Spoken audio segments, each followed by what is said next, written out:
What's up, you guys? Today I'm going to show you the magic that is used in the song Melissa by the Allman Brothers, a classic hit that uses this interesting concept of creating kind of a pedal tone effect while I play the key of E up to the neck with E shapes. So they definitely go a little bit deeper than what we're going to go into today, but what I wanted to talk about was just the magic of what I just did there. Okay, and it's inspired by Melissa, but it doesn't have to be used in just that context. It's actually been used in a lot of songs. So first thing I want to do to break down what I'm doing is I'm using simply the chords out of the key of E, and I'm using some pedal tones. I'm keeping the B and the high E open. So before I go there, I want to go ahead and zoom in and show you exactly what the key of E looks like up the neck, and I'm going to show you the little magic thing that I'm doing to create this pedal tone magic.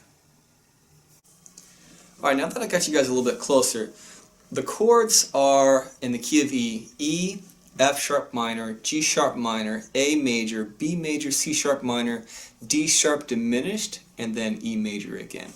And if I play those with just the E shape, it's going to sound like this.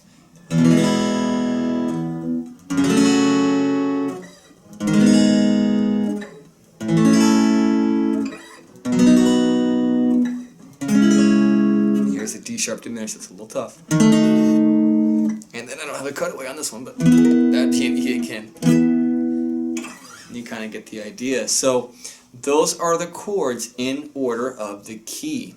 Okay? And so what I'm doing is I'm simply playing up the neck, except what I'm doing is I'm simply removing anything that I was fretting on the B and the high E string. So the E stays the same, right? Because the B and the E are open already. Now, things get a little bit tricky whenever I play an F sharp minor. And what I'm going to do is I'm going to, instead of playing a full F sharp minor, what I'm going to do, and by the way, if you're having trouble with your bar chords, go back and practice these first, get these down, and then watch this video. But this F sharp minor, if you're comfortable with it, you can take this first finger off, and you can put it here on the G string 2nd fret, and now you've got this open. In fact, I can even hit that open E string. I'm going to try to avoid it though. I'm going to play the A string down. Isn't that beautiful? So I've got an F sharp minor. It's kind of implied. I still have the main components, a 5, a 1, and a flat 3. And then I've got these random 2 notes, the B and the high E.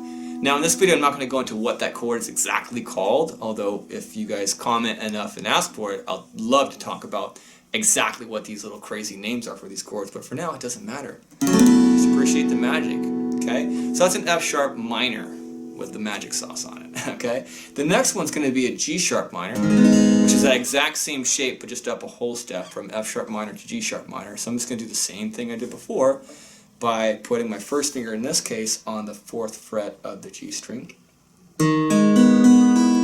And basically just playing a G sharp minor but opening the B and the high E. So far I have E, F sharp minor with the magic on it, G sharp minor with the magic on it, and you can bring it back, and that's how Melissa is played in the Allman Brothers song, but for now we're going to keep on climbing. So we have E, we have F sharp minor, we have a G sharp minor, and then we have A major next. This A major chord is pretty easy to convert into our magic. Again, all I'm trying to do is really get the high E and B to be open, and so all I gotta do is take my first finger off, and it's already done. In this case, I got my 3rd finger on the A string 7th fret, pinky on the D string 7th fret, and middle finger on the G string 6th fret. Strumming it again from the A string down, although you can include this low E, it's fine. That E bass needs to be very dominant, so it's up to you whether you like it or not. And that's an A with a little bit of magic on it. Good news, the A is our 4 chord. If we bring it up a whole step, we've got our 5 chord. I'm here up on the 7th fret playing a B major. Normally it's this. If I just take the lid off of it, that's all of a sudden a B major, but with some magic. Namely the high E and B again. Okay, so far to recap, E, F sharp minor, G sharp minor, A major, B major, and the next chord is a C sharp minor, which would normally be this guy. It's the same shape as we were doing before, down low. Now we're going to go and do the same thing. In this case, taking my first finger, I'm on the 9th fret by the way. I'm taking it off of the 9th fret. For this minor shape, I'm moving it to the G string, 9th fret only, keeping the B, high E open, sounding like that. It's a C sharp minor with some magic on it. The next chord is a little bit tricky, so before I go there, I'm just going to tell you that just with those chords we have here, you can create some masterpieces.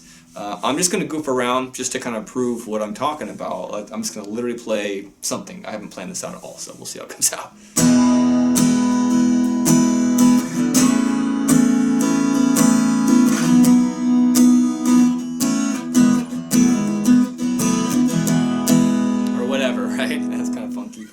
I'm just kind of swimming around, and it does take some practice to exchange those chords, but take your time and it's going to sound great. Now, for the advanced students who are looking to go that next step and grab the diminished, I'll go ahead and do that. You probably won't need it a whole lot, only if you're really trying to just show off and connect it up to the E. Let's just go there anyway. So E major, F sharp minor, G sharp minor, A major, B major, C sharp minor. The next chord's a D sharp diminished, and we're going to play it like this. That's my 12th fret A string on the middle finger.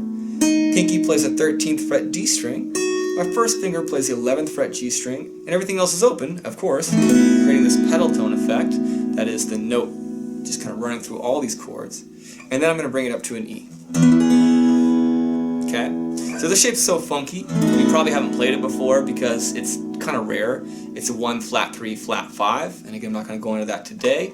If you guys want, I'll go into it in another video, just let me know in the comments below. But it does connect nicely back to my octave of E. And again, I'm just playing an E major, but just way up here, 14, 14, 13 on the A, D, and G strings. So all together one more time, E, F sharp minor, G sharp minor, A major, B major, C sharp minor, D sharp diminished, ending on an E. Hope you guys enjoyed that video. Thank you so much for tuning in. Please like this video, please subscribe to the channel, ring that bell so you get notified when I release a new video, and I hope to see you guys in the next one. Thanks.